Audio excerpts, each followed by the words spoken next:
How do we know what we know about the Salem Witch Trials? That's the question we'll answer today on Salem Witch Trials Daily. I'm Josh Hutchinson. I'm Sarah Jack. We often talk about the myths versus the facts, but the facts have to come from somewhere. And for Salem, we are fortunate to have a massive, though incomplete, collection of primary source documents. When historians study these events, they aren't just relying on old history books. They are looking at the actual handwriting of 1692. The definitive collection for this study is titled Records of the Salem Witch-Hunt and was published just in 2009. We've spoken to Margot Burns, the associate editor and project manager of that massive undertaking. She told us that it took a team of 12 scholars over 10 years to locate, organize, and transcribe all of these documents.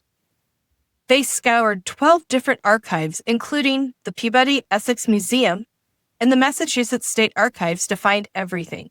And what they produced is the essential resource for serious study of the trials. But what exactly are these documents? It's important to note that the official record books of the Court of Oyer and Terminer, the actual reports from the trials, are missing. They likely haven't survived. Margot noted that many documents were likely lost when Governor Thomas Hutchinson's house was ransacked during the Stamp Act riot in the 18th century. The mob threw his papers into the street, and we probably lost the official court records in the mud that night. However, what we do have are the loose papers, the working documents of the legal process. 980 of these records survive. These include arrest warrants and documentations of the preliminary examinations, where you can read the actual back and forth interrogation between the magistrates, like John Hathorne, and the accused. And those examinations are fascinating because they vary by the scribe. If Samuel Parris wrote it down, he tried to capture every word, every dramatic moment in the meeting house. But other scribes might just summarize the event.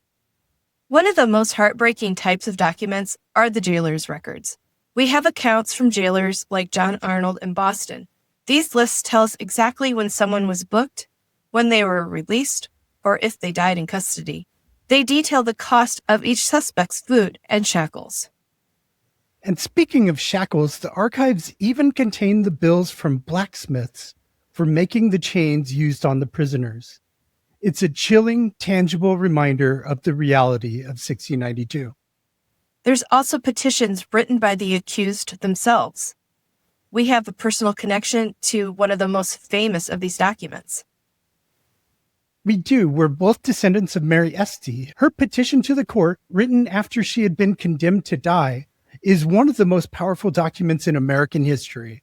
She pleaded not for her own life, but that no more innocent blood be shed. And the original copy of that petition still exists. It was recently on display at the Peabody Essex Museum. Seeing the handwriting of an ancestor from that long ago is an incredible, moving experience. And handwriting is key here. The team behind Records of the Salem Witch-Hunt had to analyze the handwriting of over 200 people to determine who wrote what.